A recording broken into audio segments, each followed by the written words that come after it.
And as I was saying, I was going to play a portion of the 911 call to you now, and you can listen.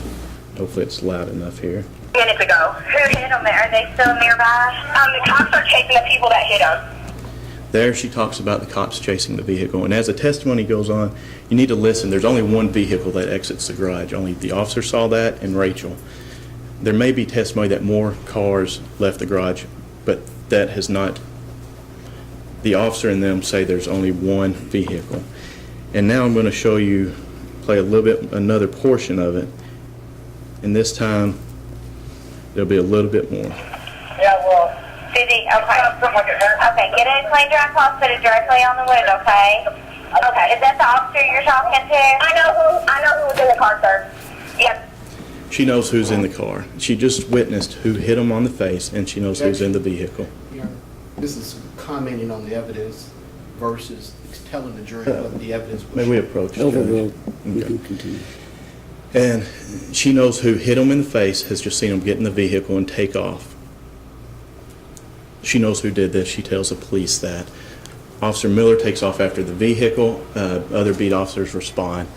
Paramedics come up. Long story short, Marcus goes to the hospital, has roughly 30-plus stitches, patching that up. I don't know what their defense will be, but everybody sat through voir dire, and it's going to be most likely misidentification. Listen to that.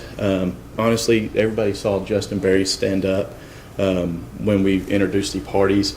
I don't think anybody can confuse him with someone else. He's very short. And a high school classmate that's been with him for 4 years plus and knows him. Closing argument. Overruled. And knows him is not going to make that mistake. They'll probably try to look at Marcus. He'll come in here, judge his credibility. He was drinking. Whatever he says, whatever weight you give it, that's the weight you give it. We cannot change a fact. We do not pick our victims. We can't have the nun, on the church bus that gets hurt.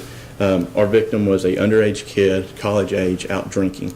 But he is able to remember enough and give a description. Pay attention to the facts as we go on. At the end of this, the judge will give you what the law is. Don't get distracted by what side roads, side shows, or whatever. We have certain elements we'll prove through the evidence. And at the end of this, Ms. Fox, she's going to come back up here and ask you to find him guilty of all these counts, Austin of facilitation and Justin of robbery in the first degree. Thank you, Mr. Lee. Mr. McLeod? I'm going to please the court. Mr. Stewart, Commonwealth. Ladies and gentlemen of the jury. What they have here is misidentification. He's going to take a guess at what it is. I think it's clear what it is, and that's tragic. There is an injury here. But what it relies upon is on June 27th, Marcus was hit on the face, and that's a tragedy. But there's a classmate of Justin's, my client, who's innocent, and Austin, who's innocent as well. And she's going to testify that she comes in the wrong way to dodge these people because she had dated one of their friends and in the garage. And this garage is an old warehouse. It's cluttered. There's these big columns, like 4 foot wide square and cylindrical columns in the garage itself. And we talked about misidentification and people that you know. Well, what you're going to hear from the victim, Marcus McKenzie, is that the person that hit him was about his height, maybe a little bit shorter, probably around 5'7". It's unequivocal that Justin is 5'1". He had dreads, he had a little scruff, his brother had dreads and a little scruff, and so an arrest warrant goes from Justin Berry. Now what you're going to find, I think, as we ferret it out through cross-examination, is that Rachel puts herself in kind of a hero's role. She wants to be the center of the investigation. She wants to try to resolve it. She wants to try to solve it. But she also mentions there's a fourth person there that she didn't recognize.